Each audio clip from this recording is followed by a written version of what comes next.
So my name is Erin Rasmussen.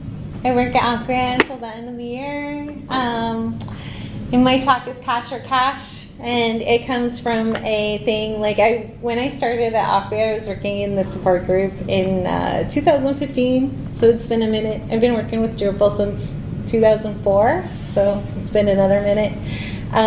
But we had this joking phrase that we would talk about cache or cache, because computes are expensive. and we could always upsize, but we kind of didn't want to. If we could help you really get your caching layers working, it's much more efficient for the people visiting your website, and also it's a better experience all around. Thank you, everybody. Northwest Drupal Summit sponsors. I'm so excited. I went to the last PNW Summit in getting through the dark days of the Panini. It was really nice to look forward to coming to events like this. So appreciate everybody and you guys for joining. And let's just talk about Drupal. This is just me going through thinking about Drupal. Some of the things and so we've got some strengths to Drupal and we've got some real challenges, especially as we scale up. Or we work in systems that are more complicated, where your Drupal site isn't just your site, it's your site, but it's also using the API system to pull in things from your Salesforce or your shop or your other CRM systems, or personalizing the experience or feeding information out. So we've got that it'll dynamically load the page for you. You've got your content reuse, you can do reviews. You can have that flexibility, so Drupal will work with other systems, and you can really scale with Drupal. You can really add a lot of entities and a lot of revisions on those entities. It's very powerful and flexible, and things that go really work really well when it's just your blog post and it's the first 200. Start to get more complicated when you're at 1,500 or 3,000. So challenges is it builds these pages from scratch. You can configure Drupal in a way where it's super flexible, but it's also having to compute all these things, right? If you put a bunch of modules on a page and then have it run a little PHP process for everything, it can be a challenge. Reusing content is great. Having a single entity where you update it and then publish that everywhere, fantastic. But if you're using caching too, sometimes that content can be stale. Also, when you're from your Drupal site, pulling out these external systems, sometimes the external system is busy, or it's not answering the phone or whatever, and so your PHP processes can pile up in a waiting state where they're waiting for that third-party system to answer and build the rest of the thing. And you can kind of be hanging, or your whole site can crash because you have too many processes waiting in that state. Also, processes that are only a little bit inefficient when things are small can get really costly as things grow. So some of these are just scaling things, but the answer is caching. So much caching. And this is just me walking through okay, so there are, what kinds of caches are there? So here's your Drupal, right? This is your site. This is just it's the picture from the Memcache page, and I'm just kind of treating Memcache and Redis as the same thing here, because they're both back-end caches. What they do is if your Drupal is making a database request and it's made it before, either if where you're hosting has either Memcache or Redis, it'll say, oh, I already pulled that data before. Here it is from cache. And so what it can do on this end is dramatically improve the performance of your page load, because it's oh yeah, I did that for somebody else 2 seconds ago, here you go, and then it's not making that next database calls. These are great when they're available. And then also you have caches that are built into Drupal or just built into PHP. PHP has a cache called opcache. It's got this little guy called APCU. And what opcache is that PHP is like pre-compiled by caches saved in opcache. There's two of them. There's the main opcache, and then there's a little buffer for precompiled strings. So that's just kind of like built into PHP. Anything newer, like 7 and newer, and 8 also adds like just-in-time caching, compiling, which is cool. But those are kind of little caches that are good to be aware of when you're troubleshooting, because sometimes like these will be on a per pod or a per instance, so they're not shared across instances. The nice thing about Memcache or Redis is if you'll have like a stack, you can share it across pods or instances. That's handy if you're doing a lot of the same thing, request to the database. So those are back-end caches. And these are front-end caches. And I'm like, I don't always look it, but I'm 1 billion years old, so I put internet in little clouds. Because we always used to do our diagrams with the internet in little clouds.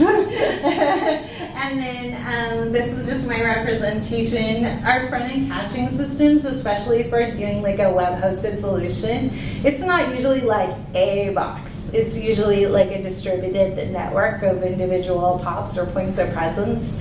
And then each point of presence has its own like logic built in the edge to like figure out, okay, do I need to apply firewall rules, and what are our custom rules that we're applying on top of that? Or do I need to apply my CDN rules, and what are our custom rules on top of that? So good examples are like Cloudflare, Akamai, Imperva, Securi. Maybe Varnish can also be in front, or Fastly is just basically a hosted Varnish. It's got a lot of pops. Varnish is often on a load balancer, especially if you're at Acquia, because we run Varnish on all our load balancers, and that's a good these are all like front end caches, right? They're like before you get to Drupal. So the idea is like if your request is coming from the internet and you have it like saved here, it just returns right away. It's really fast, super like great for kind of like preloading as much as possible, putting it out here in like a distributed way. Really also helps like if you're hosted in one region, but you have a global company footprint, using that CDN will like push your content, your images, everything closer to where people are actually accessing your content, and it'll make it seem faster. Folks like that.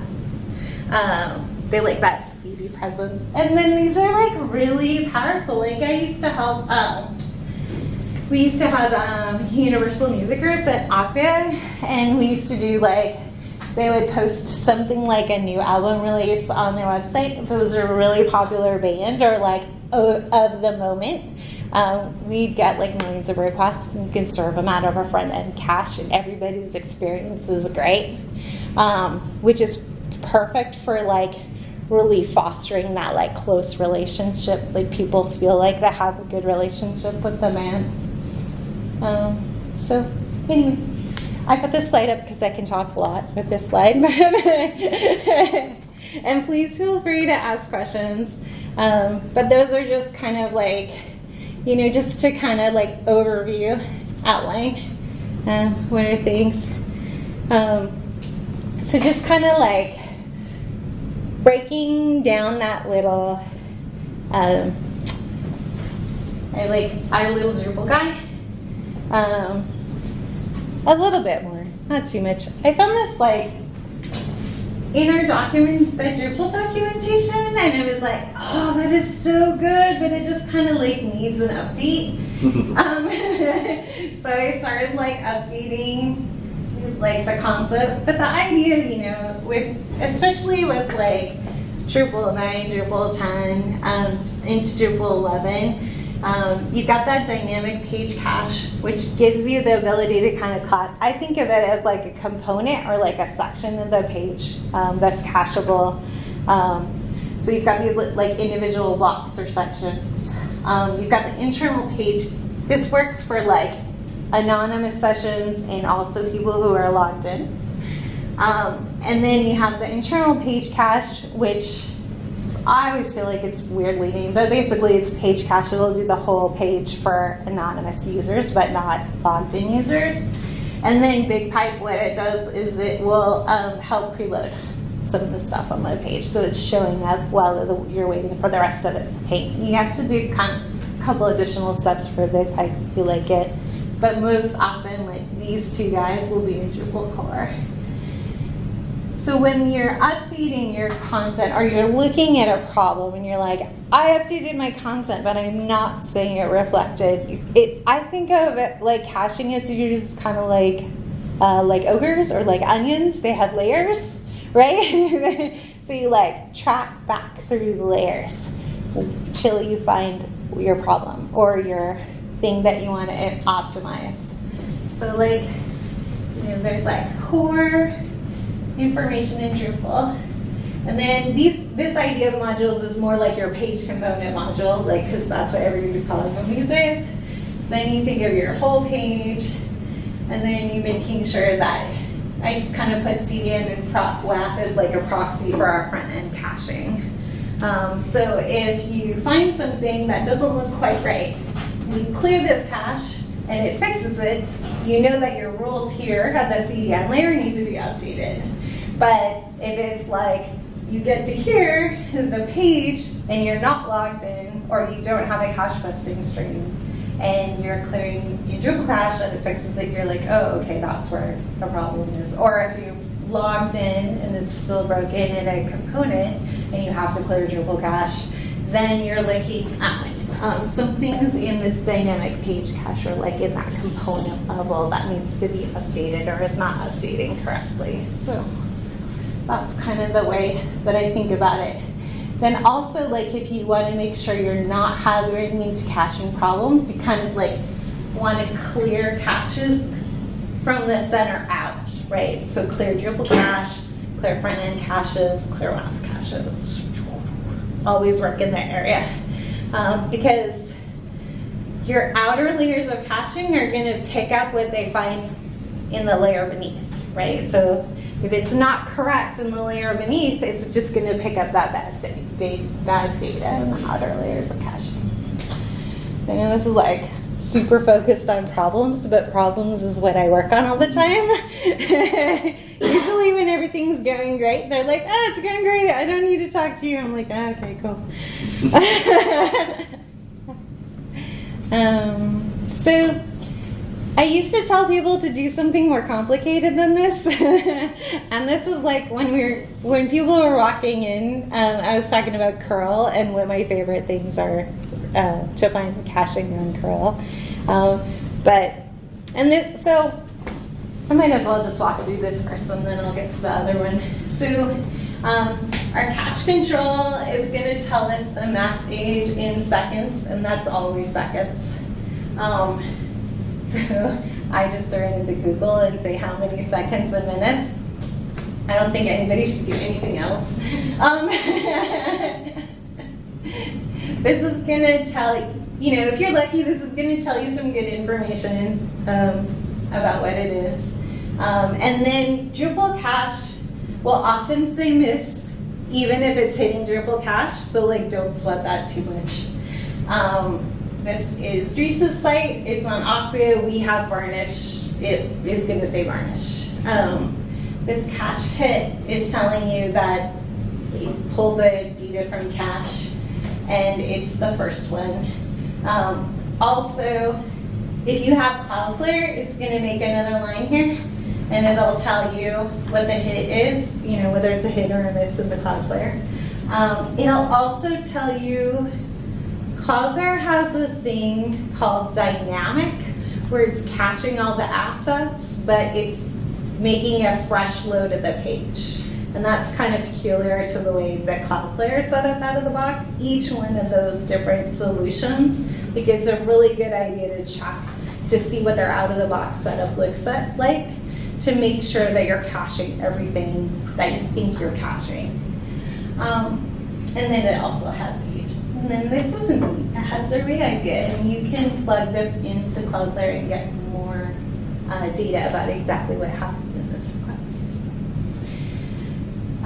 So this guy is important because then it tells you what your browser setting is. The max age will always match what it's, because this is where it's telling your browser how long to cache for. And that's important because sometimes you'll have something where like a person will be like, I don't see the updated content, and they'll get kind of frustrated, and it'll be sometimes because they have a really long browser max age at their browser caching setting, and you might be updating the content, but they just don't see it because their browser is saying, I haven't gotten to this many seconds yet, so I'm not going to check origin again. So that's like, I do these a lot just because like I work at a command line and it's really easy to copy and paste into a ticket. But I don't actually tell people to look at stuff that way very often. What I tell people to do is go to cachingscore.com. It's got a lot of great information. It makes me laugh that Dries gets a C on his blog. But each one of these subsections will break down the part, like gives you additional information about what that section of the header actually does and how to improve it. So I think for like a lot of folks who maybe like don't live in the caching layers constantly, that's a good resource and a website. I was also like, just to like break out of this thing for a second. So like this is Dries's blog here, and I'm just picking on Dries because I can. So you can also find the headers with the inspector, and it's all the same information.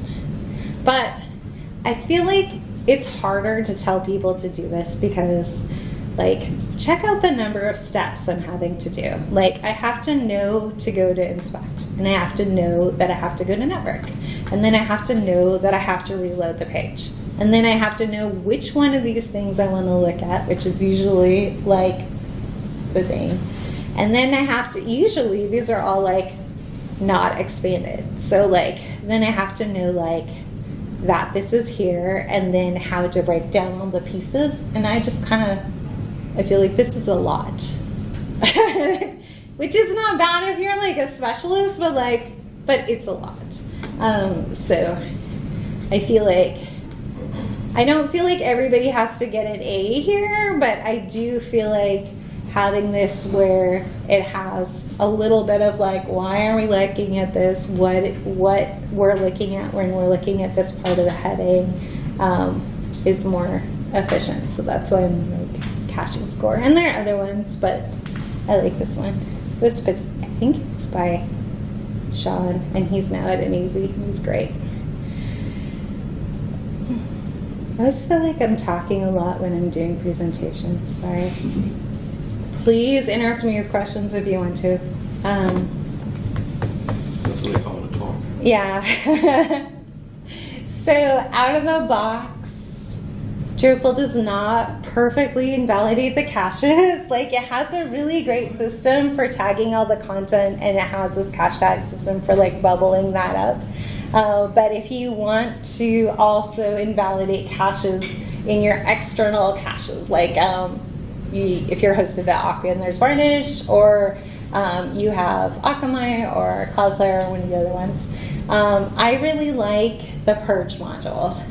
And not just because Niels wrote it, but I think it does a very good job of, so the way that it works is on node save, it says, okay, this is the cache tag, the entity that we just updated.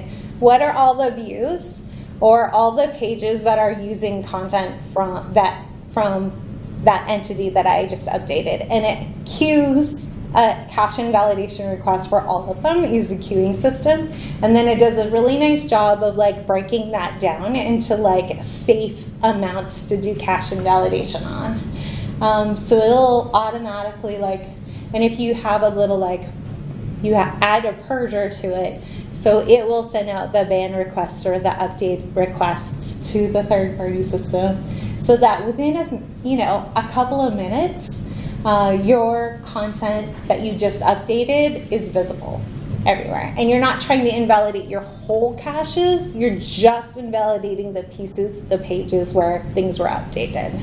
Super nice. And yeah. So purge file you put up there. Yeah. That's also going to be image media. Is that? Yeah. Yeah. Yeah. Okay, you just solved my problem. I have another section about files too. Okay. But yeah, purge file is great because purge will work on everything Drupal, right? Everything's saved in the databases. They're all entities. They're not necessarily like images or assets. But yeah, so that's a big one too. And then queues is really handy if you have if you've really scaled up, if you're worrying, but even if you haven't, if you have a lot of content or you have a lot of views that have other content, what can happen with the cache invalidation is that if you update like a news article and it's also in 4 other views, you could end up with like duplications in the cache invalidation system where it's trying to update all the pages or like that section of all the pages. So what purge queues will do is it'll kind of help you with the deduplicate, so you're not sending all those ban requests multiple times. So that's just handy, especially if you're dealing with a lot of content. And then also it's not, I kind of put this under other because it's not green. It doesn't have security coverage yet, but I like HTTP cache control because it will let you set another age for the shared caches or the proxy caches. So you can have your proxy layer be longer, your browser be shorter, so that you're getting the updates out to the users faster because they're checking more frequently, but it's a longer lifetime at the proxy, so you're not having to like burn those resources. So you kind of have that efficiency there at the proxy layer, but then you also have the freshness, which can really help satisfy those use cases where you have a marketing team that's like really itchy to get like a fast update out to the end users, which is like all marketing teams that I've ever talked to. But I'm sure that there's one that I never talked to because they're like totally fine with waiting half an hour. Yeah, so files.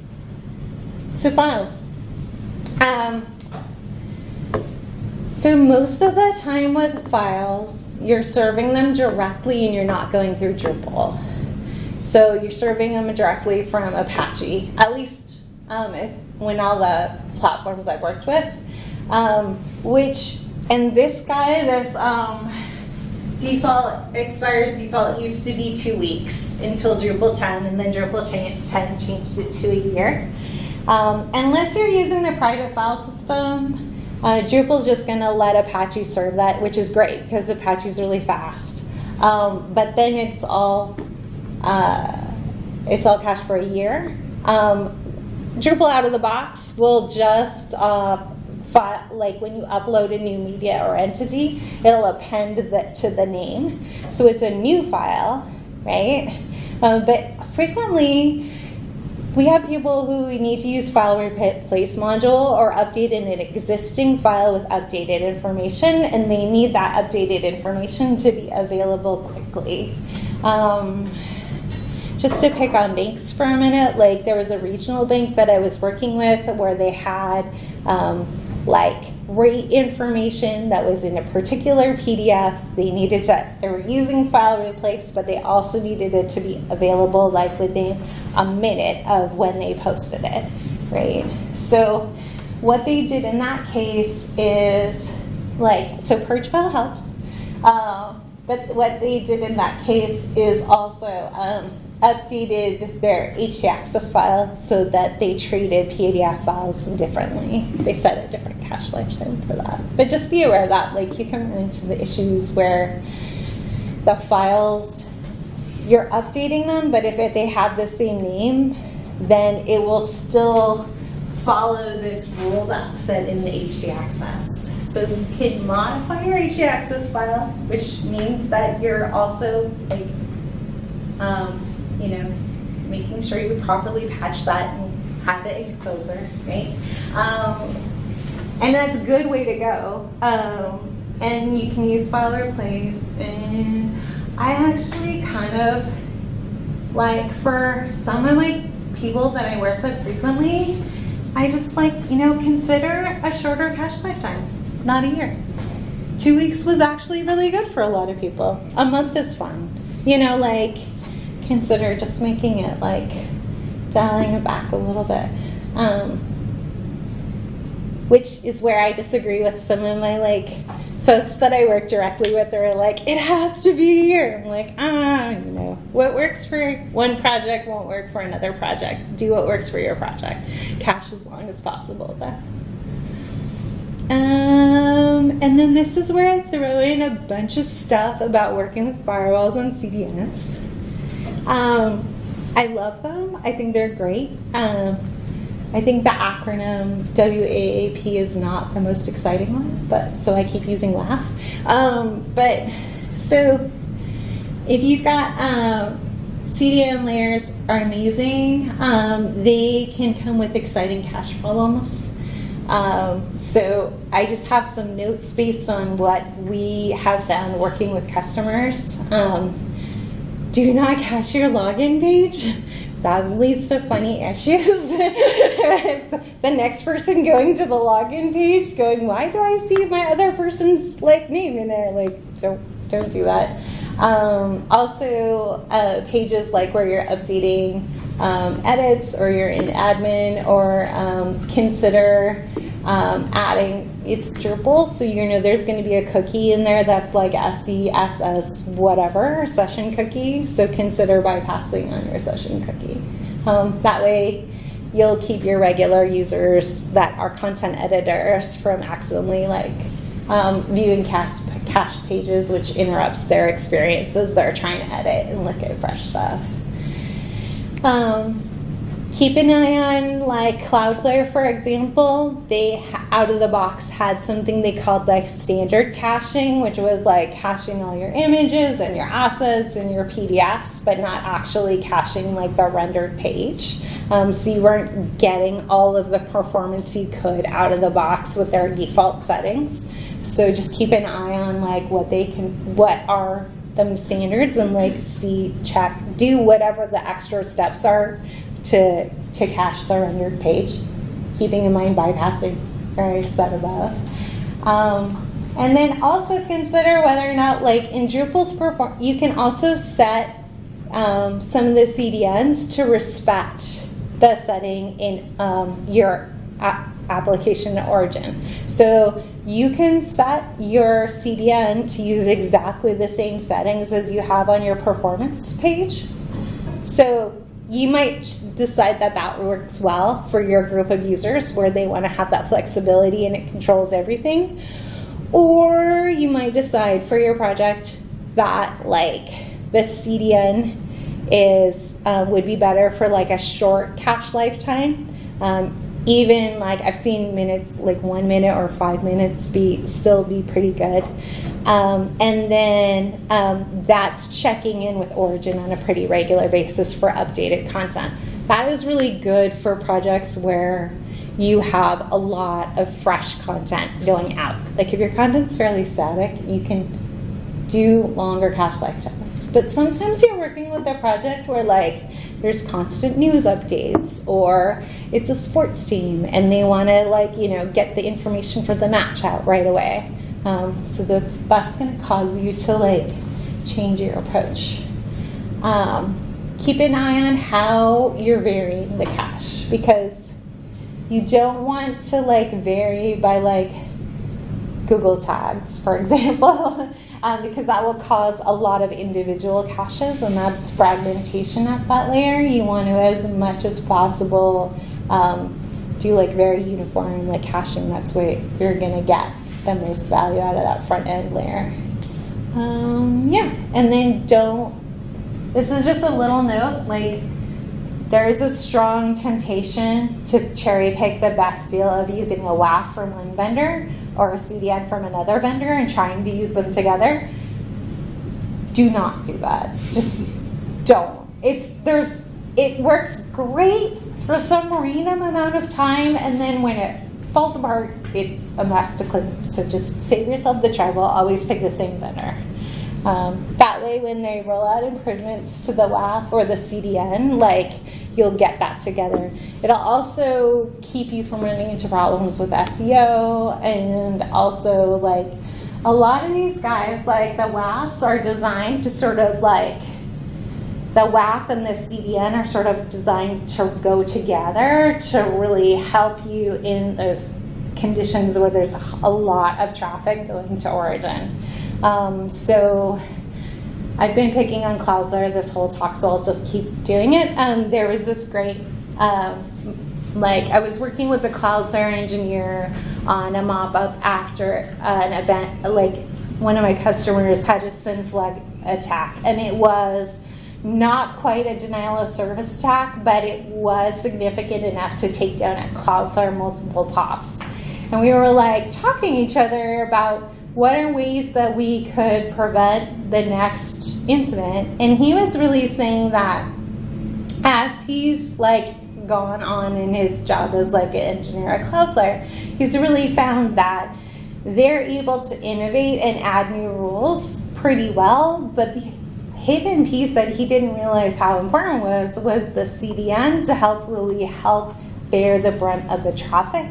So they have extra logic in their CDN to see when their POPs are really like serving a lot of traffic to like give them alerts to the team to really like kick in some more of those WAF roles. So I feel like these guys are kind of like, you know, two buddies hanging out next to each other, leaning on each other for support. Those WAF and those CDNs really kind of often are designed to really work together to help handle those really high traffic events or handle the new things, right? Because you can only address the ones that you've seen before. That new innovation in like the bot technology that gets through all your defenses, that's where you really need that CDN to help. So that's what. Use them from the same vendor. They're great. I actually don't. I've been picking on Cloudflare a lot just because I work with a lot, but you know, everyone that I've worked with so far has been pretty good. And then this is just a random plug kind of at the end. If your Drupal supports PHP 8.3, use PHP 8.3. There's improvements to the caching, but I think it's actually the rules, like that we're tightening up the rules, the restrictions in PHP 8.3 and the better typing. There's like a combination of like improvements in 8.3 that really make it stand out and work better. And that's an independent test. And I totally stole this slide from Gabor, his Drupal 11 talk. But I've really seen it kind of like play out in the field with folks that I've talked to. There's like, and then just because I have a second, like there's improvements in the just-in-time compiler that didn't help so much with web applications, either WordPress or Drupal in PHP 8.1 and 8.2, and I think it's because like the op cache is just really pretty efficient, and then it's with the improvements in 8.3 that you really start to see just like, I think it's actually PHP itself that's being a little bit more efficient and not necessarily the just-in-time compiling, but I don't know, I like it. It's good. I'm going to update that op cache page. I've been working on it all weekend. Going to do it. And then put my notes there and like the references so you guys can check it yourself. But thank you. This is how to find me. Reach out. Always delighted to talk about Drupal. Totally nerdy about caching, so it's all good. Do you guys want, do you have any questions or, yeah? I do. Uh-huh. So putting things in the cache, Uh-huh. right? So like I have a view that's pretty painful Uh-huh. for whoever clicks the page to load the page, the Yeah. cache for humanity. Okay. But I would like to save them that pain Yeah. So and the 500 error that goes with it. Yes. yeah. So you just do like you set you have your performance settings set so that you're caching, right? So you configure your performance. Yeah, but I want to do something like Cache warming. cache warming. Yeah. Yeah. that's You the just word. hit it, and make sure you have the. Is it like at a page that anonymous people Yes. can view? Yeah. So make sure you have that internal page cache. in Right, your but bucket.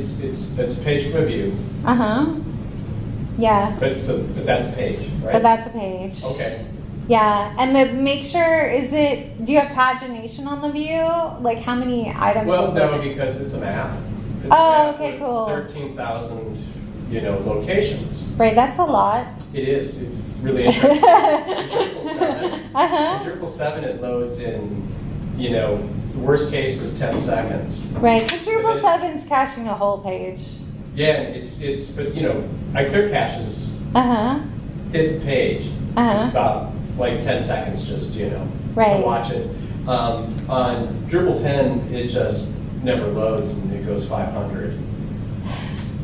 So what I'd like to do is have something like, and it's okay if these data get out of sync with the world. 'Cause Right. no one's really going to notice with 13,000 points on a map. Yeah. That. Yeah. You added 3 companies yesterday, why did I see 13,003, right? So you want to like cache that. Does it need to be cached for longer than the rest of the site or no? Well, it would be nice, like if, say, I had a cron job that, like at midnight somewhere in the world, Uh-huh. ran and just warmed the page. Yeah. Yeah, You could just totally do that too. I could just totally do that. Everyone tells me I could just totally do that, but I can't find out how. So you just do a wget. Totally done. Yeah, like if you could use wget to like load the page. Just do wget. Yeah, Oh wow. yeah, So I could test them. yeah, I can clear my cache as wget and hit the page. yeah. And then see if it works. The other thing too would be to like, and you've checked that 500 error to make sure that is like what is 500ing. Like I would look in your PHP errors in your Drupal watchdog logs to understand the error a little bit more, just to see if it's memory related or something else. Yeah, so here's the fun thing. After it's done that a few times, and then I hit it, it loads fine. So Yeah. So I think it's just timing out because if I'm in the view, Okay. so the view will load it most of the time. Okay. And then you're looking at your query, your render, and everything. It's on the order of 25, 30 seconds. So what I to see with just that build that, right? sometimes is like it'll run into a memory related error. So what you can do in your settings.php file is set a conditional memory limit just for that page. So it's increasing the amount of memory just for that page. So so that will render faster because it's a little more memory, but it's a little more memory just restricted to that page. Acquia has a good support article on conditional memory limits that'll show you, like the last example in it is like how to do the array to set which pages get the increased memory. Use that. Okay. Yeah, because you do that one, and then there's like, a few others. So, and I've actually through this, trauma, have figured out a whole nother way to display the data that actually is kind of cooler and more informative. But then when I go back to other kinds of things, it's not that many, but it's not infrequent that we might want to do 2, 3, 4,000. Right. And those, I know it generates that data, Right. right? Because the master of my You're like, I know the system, right? I know California, 2,500 companies, right? So then, So I can warm those pages. right. Yeah. Yeah. Yeah, and so it's like, total Mhm. time 10 minutes, Yeah. right? Every 24 hours, right? Cool. Yeah, so too, you could, if you were doing that, like do it as wget, or like headless Chrome is another thing, and you set up yourself up a little script that's like a cache warming script that does these pages, that warms up the pages, and then on your cron job or your schedule job, you're just starting the script. Yeah, and then let's say I have my page cache set at an hour, just kind of Yeah. the standard thing. Can I also then in my settings say, for these pages, ignore that, do this? Do like a custom, there is a Drupal module, I'm spacing the name. Of course there is. That lets you do like a cache exclude or a different setting for particular pages. But Okay. yeah, There's a module for There's a Yeah. module for that. I'm totally spacing the name though, I'm sorry. But It views itself under Yeah. the tab as a caching setting. Yeah. There is. Yeah. Yeah. except that That only doesn't goes to work. 6 hours. No, but like, so that's a bug though. there. That's an important bug to know about. I forgot to put it in the thing. The views cache in the advanced settings, it does not work. So always use cache tag in the view settings. Okay. The time setting is a long-standing Drupal bug. It kind of goes back to, and now it's long-standing. It goes back to Drupal 8. Hey. Yeah. Yeah, it's interesting. It's 7. Anyway, because that seems like a better idea. 7, you had all these modules. You had like a cache enforce for when you forget to set Yeah. cache and views, and all of these Yeah. wacky kinds of things. And then there was this module for views accelerator that dealt with your rendering. Right. Yeah, Yeah. That was cool. yeah, it was cool. It's all gone. Well, because they entirely rebuilt the caching system. Details. Details. Right. But the time-based views, Almost completely. it like don't waste your time on that. It does not work. Always use cache tag in your views. Yeah. So like, Okay. yeah, sorry if you guys are still. One of the things that got me in this room was you was like last week I thought I was experiencing like a DDoS attack. And I had 2 servers in AWS going on, like, and they're not capped, and I don't have them behind, and Right. they're just out there, Anyways, and then I checked out I went into the access logs, and it was all like user agents for like AI Right. related stuff. Yeah. So I saw that if we have time. Talk about that. I mean- I know I didn't pull out my big slides. No, but I mean, like, if you just want to, Yeah. it hadn't really occurred to me that there was going to be this spike in traffic I don't want Uh-huh. because of AI until just last week, and then today I saw on your thing, it was like, maybe that's a thing that I should, It is a thing. yeah. It is I a should thing. definitely So be aware of I've going been forward. seeing this like definitely for about a year now. Like ChatGPT, Claude was another one. Claude was the biggest one. All these bots that are like crawling bots. Yeah. That are from various AI companies, like scanning everybody's website, like every single page of everybody's website across the platform at Acquia, and they come through. Like some of them are like less resource intensive, but like CloudBot, for example, I will just pick on them because they caused me grief for like multiple months. Or more just sort of the way that they're set up to like go through and scan people's sites is much more resource intensive. We had a route where it was like calendar / and then the string was like, Yeah. 4-digit year, 2-digit month, right? And they were pinging every year up to like 9999. And like I don't even know how the site was dealing with that. I mean, we Yeah. anticipated that somebody was going to, spend an hour, pinging every year and month between now and. But it's just a script. So like the script doesn't Yeah, care. it doesn't care. It just like Yeah. increments and keeps going. Right. So one thing that I use a lot when I'm looking at access logs and I'm looking at user agent strings is this website, this dark visitor /agents. And then So I used Claude as an example. I think we sorry. Yeah, so if you We got see rid of that one too. this guy, and then the nice thing about the Dark Visitor site is they do a really good job of like identifying who the owner is, because sometimes the owner doesn't match the user agent string. And then they also do a really good job on this website of linking directly to the documentation. So this sort of, the documentation gives you like the theoretical how to block the bot or restrict the bot access. But a lot of the conversations that I've been having with, because I'm like a technical resource and then I have to work with a number of customers, has been around, okay, so